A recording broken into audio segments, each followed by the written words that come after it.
Heads up, this episode includes talk of ghost children, civil wars, 9/11, and spoilers. But it doesn't include me, Rico Galliano. For the next few episodes leading up to Halloween, I am handing over my hosting reins to a horror expert par excellence. You're in good, creepy hands with her. Enjoy. It all started with a drawing. Guillermo del Toro has been drawing since he was a kid, and he started so he could illustrate the horror stories he was writing. I was a very lonely child. I was very strange. He drew the monsters he read about in novels and saw in movies, like Frankenstein's creature and Lon Chaney's Phantom of the Opera. It's alive! It's alive! It's alive! I'm rifling through his drawings right now, through a massive coffee table book called, appropriately, Cabinet of Curiosities. It contains only a portion of the hundreds, probably thousands, of pages of sketchbooks and diaries Del Toro has kept for many years. There are sketches of some of Del Toro's most famous monsters. The Pale Man from Pan's Labyrinth, Hellboy, and the Reapers from Blade 2. There's also incredible drawings for films that he hasn't made yet, like a love story a la Phantom of the Opera set in a meat processing plant. And one of the pages of these notebooks contains the drawing of a little boy with blood streaming from a gash in his head. His skin is translucent. You could almost see his bones through it, and the blood from his head flows upwards. That little boy was the origin point of the film we're looking at in this episode. He would become the ghost that haunts the Devil's Backbone.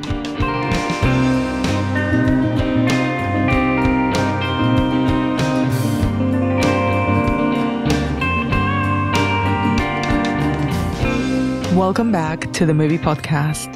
MUBI is the streaming service that champions great cinema, and on the show, we tell you the stories behind great cinema. I'm Anna Bogutskaya, and I'll be your host for this season. I'm a film critic, host of the Final Girls podcast, and the author of the new book, Feeding the Monster, a deep dive into why we love watching horror movies, which I've made a career out of doing. I'm a guest in MUBI's Definitely Not Haunted House. Your regular host, Rico Galliano, will be back with a new season in November. Meanwhile, this is season 6. We're calling it Haunted Homes. And for the next 5 episodes leading up to Halloween, I'm diving into the stories behind some of the most terrifying and impactful haunted house movies ever made. In this episode, we take a look at what's lurking in the darkness of The Devil's Backbone, the film that Guillermo del Toro has called his most personal creation, and the project that brought him back from creative limbo. In many ways, Devil's Backbone is my first movie. That is him at the BFI London Film Festival in 2017. Let us go back to Spain, 1938, and talk to the film's producers and admirers to understand what The Devil's Backbone has to say about the past and the present. Guillermo del Toro had the idea for El Espinazo del Diablo, that's the original title for The Devil's Backbone, when he was still a student. He wrote a thesis film, which was actually The Devil's Backbone, which he was going to make before Kronos. That's Jason Wood, creative director of the British Film Institute and author of the Faber Book of Mexican Cinema. He says Del Toro showed the script to his mentor, filmmaker Jaime Humberto Hermosillo, who absolutely ripped it to shreds. And Del Toro, rather than wanting to rewrite it, just gave a two-fingered salute and said, I'll just write something new then. And that new project was Kronos. Kronos would be his debut feature, and is the story of a middle-class, middle-aged antique dealer who unwillingly becomes a vampire. Una cosa como esta ocurre una sola vez en la vida.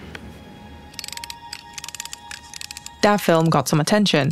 It screened at Cannes, although there was very little support for it from the Mexican film industry, or IMCINE, aka the Mexican Film Institute. He went to Cannes They didn't pay for him to go. He slept on the floor. I think they gave him 2 rolls of sticky tape so he could put up his own posters.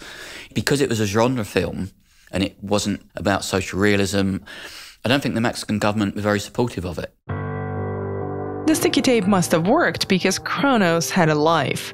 I spoke to Rosa Bosch, who was one of the partners of Tequila Gang, the production company that Del Toro founded in the late 90s, along with director Alfonso Cuarón, screenwriter Laura Esquivel, and producer Berta Navarro. Kronos made a big mark artistically, but not financially. The level of distribution and sales agent at the time did not put him necessarily in the map.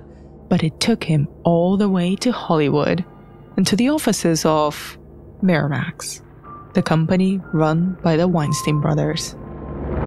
Del Toro's first American production was the giant cockroach movie Mimic, starring Mira Sorvino. This is him again in London in 2017. My first American experience was almost my last experience because it was with the Weinsteins at Miramax. I mean, fair. 2 horrible things happened in the late 90s. My father was kidnapped and I worked with the Weinsteins. And I don't know which one was worse. Actually, the kidnapping made more sense. Because I knew what they wanted, you know? Then, to make matters worse, a friend of mine did the worst thing you can do to a friend. He gave me 5 screenplays that he wrote to read. And 4 of them were dismal. But the 5th script contained an image, a bomb in the playground of an orphanage. More on that in a minute. Reinvigorated, Del Toro resurrected his thesis film, pitching it as a gothic Western horror ghost story set in the end of the Civil War. Which definitely sounds cool to me, and probably to most of you listening to this podcast, but to 90 studio executives, not so much. Every studio specialist, from Fox Searchlight to you name it, passed on it. There were endless amounts of meetings. Part of the objection was the cost. The film at the time was not a cheap film. Anything to do with Guillermo, because of the complexity of effects, is never cheap. So I think at the time you're probably looking at, if the average Spanish film was 2 million, El Espinazo was probably 4.5, 5. I have some vague recollection of 10, 15 finance plans that would have included anything from Scandinavian money to you name it. Another difficulty was the mix of genres that has become a staple of Del Toro's cinema. This was quite innovative at the time. The background of the Spanish Civil War had something to do with it. We kept, on Spanish Civil War, who cares about the Spanish? It's really a backdrop. The truth of the matter is that it's such a universal film because you could have set it up on the aftermath of any war. And then, of course, just some good old-fashioned xenophobia. At that point, there hadn't been so many big box office in Spanish language, other than Almodóvar. And it was Almodóvar who provided, finally, a silver lining. I had met Pedro Almodóvar at the end of the tour of Kronos, and Pedro Almodóvar had said to me, I love your movie.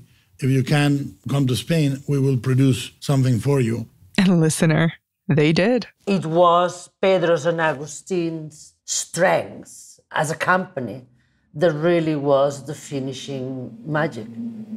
The original idea of The Devil's Backbone was set against the backdrop of the Mexican Revolution. With the Almodóvars on board and the Spanish co-production, the action moved to Spain, and the story to 1938. The year before the Spanish Civil War ended, and Francisco Franco's fascist government took over the country for the next 40 years. En la entrada de 1939, la España nacional ofrece a todos los pueblos, con sus glorias y heroicos sacrificios, su voluntad de operar. The haunted house in The Devil's Backbone is an orphanage in the middle of the desert, housing the children of the Republican resistance against the fascists. An orphanage with a ghost. The image for me from The Devil's Backbone is the plume of blood that floats around Santi's head, the boy ghost. That's Josh Larsen, host of Filmspotting and author of Fear Not, a Christian appreciation of horror movies. That little boy with white irises and black eyes, near translucent skin, and with blood flowing upwards from his head. Just like in the picture that Del Toro drew so many years ago. The boy's name is Santi, and he's haunting the orphanage trying to get someone to solve his disappearance and to get revenge for his murder. To the other kids, Santi is known as the one who sighs, a detail that is taken directly from Guillermo del Toro's own experience with a ghost, that of his uncle. As he said in this interview with Criterion, they were very close. He was named Guillermo. I was named after him. Together, they made a pact. Whoever died first would send the other a sign. I was hedging my bets. I was like 10 years old. He was going to croak first. After Uncle Guillermo died, Del Toro inherited his room. All of a sudden, I heard this really deep sigh, and really, really sad, like a tremolo. And I thought, what the hell was that? And I turned off the TV, and I waited, and I heard it again. And it was a really deep sigh. That's why in Devil's Backbone, the ghost is called the one who sighs.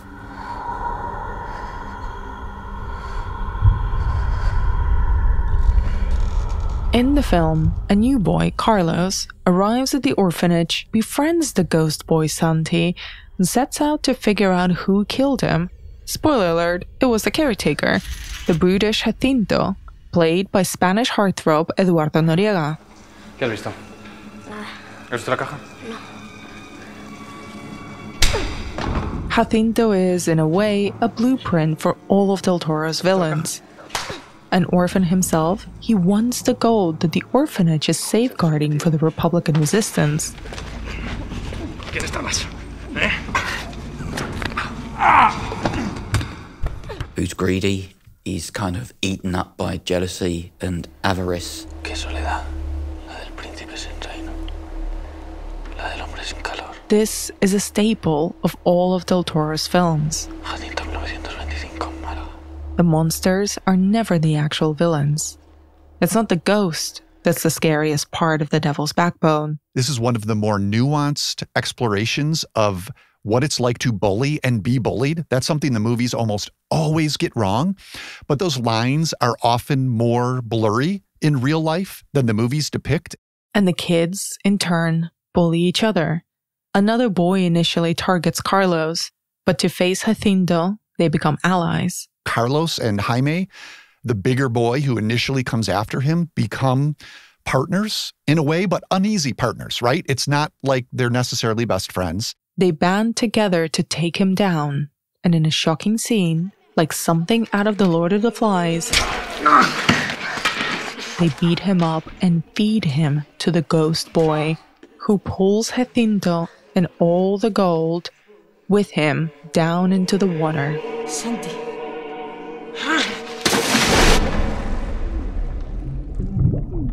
The Devil's Backbone is not a ghost story that offers any reconciliation or forgiveness or hope. It's incredibly dark in that way.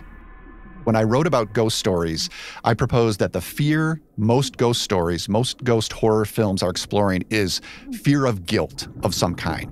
It can be our guilt. It can be someone we know, their guilt. Something happened in a particular place that needs to be confronted, exposed, admitted, and doesn't always happen, but in some cases, in some horror films, forgiven. The ghosts of The Devil's Backbone, unlike the dead of the Spanish Civil War, demand and get their retribution. The war was a good background to explore what it means for a country to try and forget its own dead. You have this ghost story, haunted school story representing the Spanish Civil War on one level, but also the individual hauntings that these boys have experienced, each of the people working at this orphanage have experienced in their lives. The film is actually narrated by a ghost. Dr. Casares, played by legendary Argentine actor Federico Lupi, who had actually played the lead role in Del Toro's Kronos. ¿Qué es un fantasma? He bookends the film with this question: what is a ghost? Un evento terrible condenado a repetirse una y otra vez. Un instante de dolor, quizá. A terrible event destined to repeat itself, he says. A moment of pain. Algo muerto que parece por momentos vivo aún. Un sentimiento suspendido en el tiempo, como una fotografía borrosa.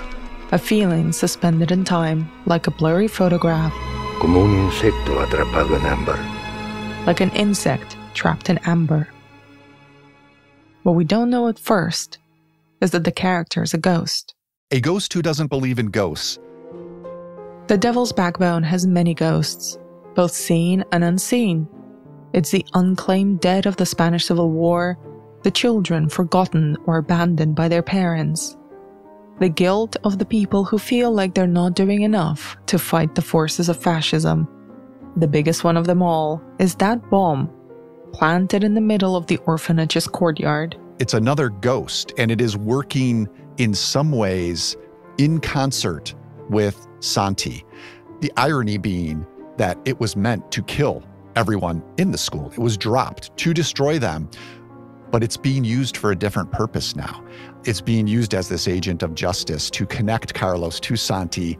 And I think it's just an incredibly brilliant masterstroke of Del Toro to use it in that way, beyond just that initial, oh yeah, there's a war going on. Remember, here's a bomb.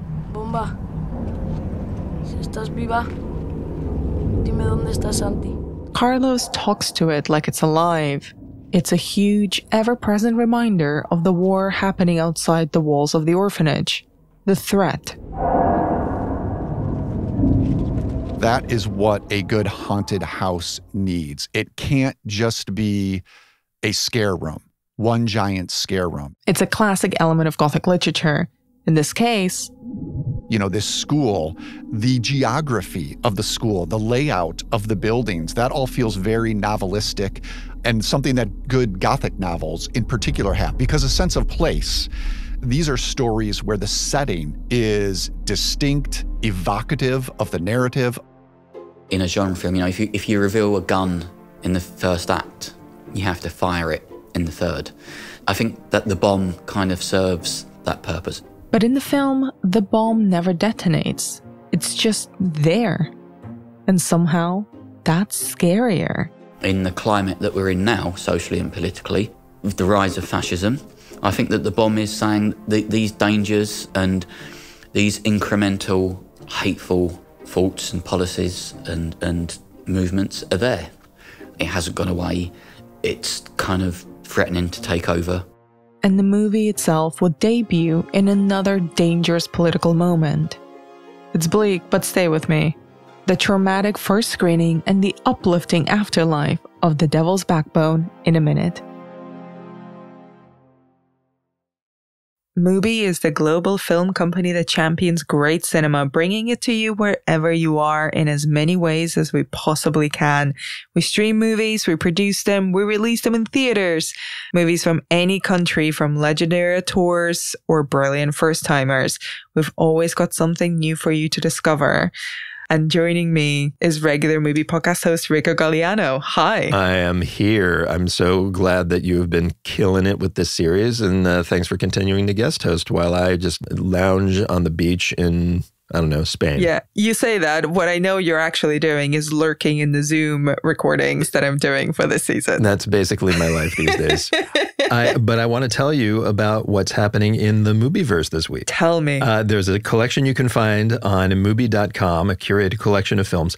It is called A Woman's Bite, Female Vampires. It's just a bunch of female vampire movies, many of which I haven't seen and I cannot wait to see, but is kind of headlined for me by the Jim Jarmusch movie, Only Lovers Left Alive. It's about two cool-ass vampires played by Tilda Swinton and Tom Hiddleston. Yes, just living the life, but simultaneously kind of looking at the world and saying, man, this is a beautiful and sad place, and have they ever got that right?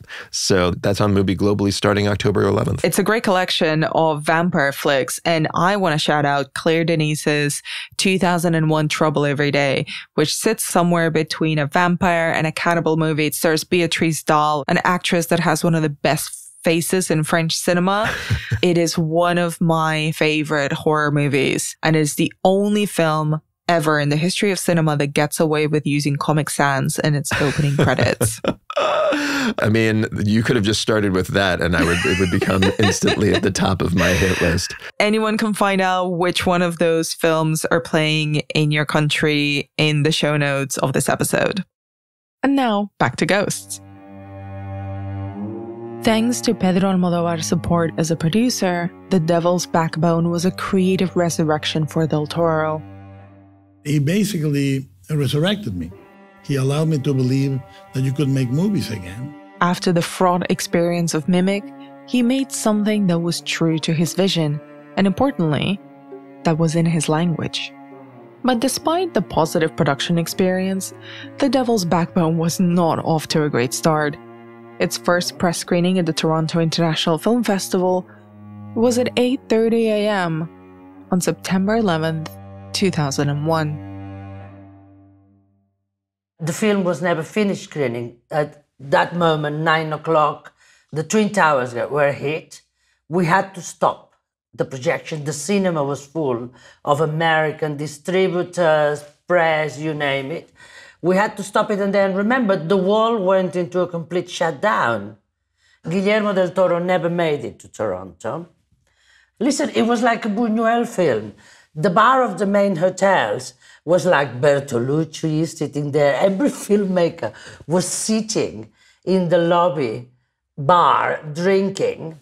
And to be honest to you, it's like post-traumatic stress. What we went through that day, I might have blocked out.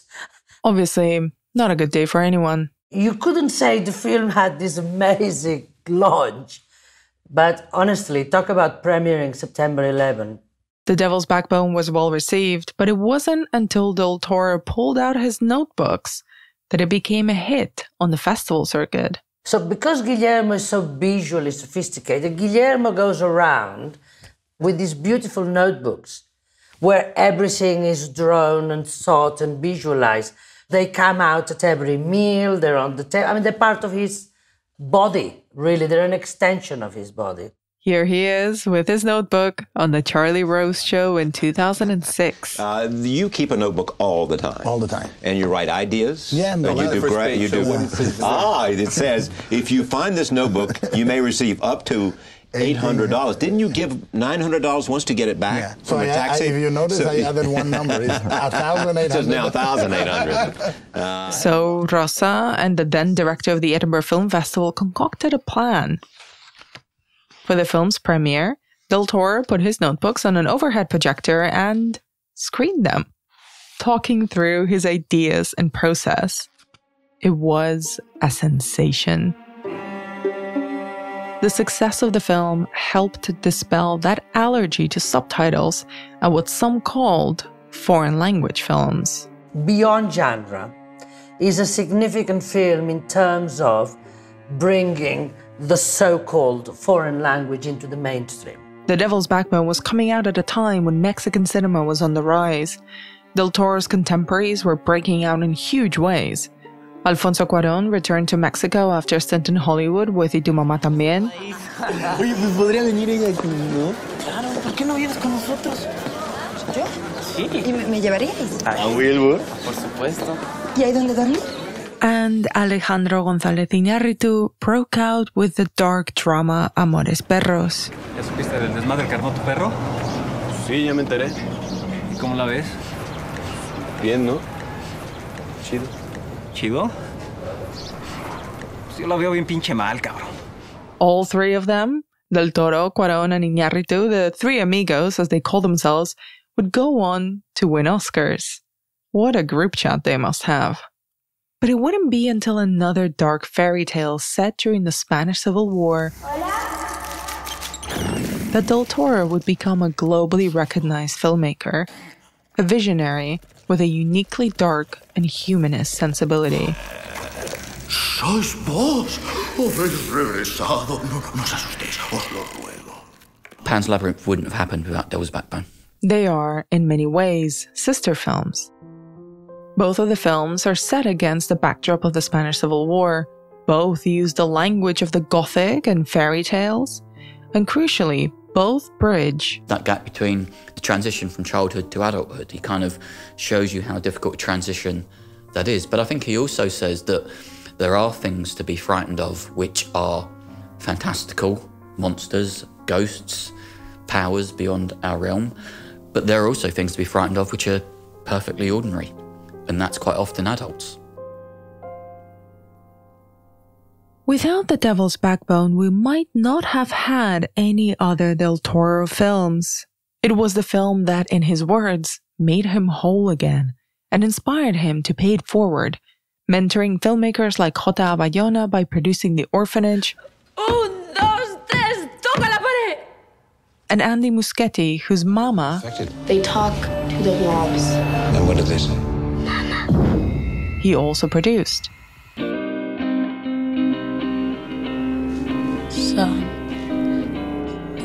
And it all started with a drawing.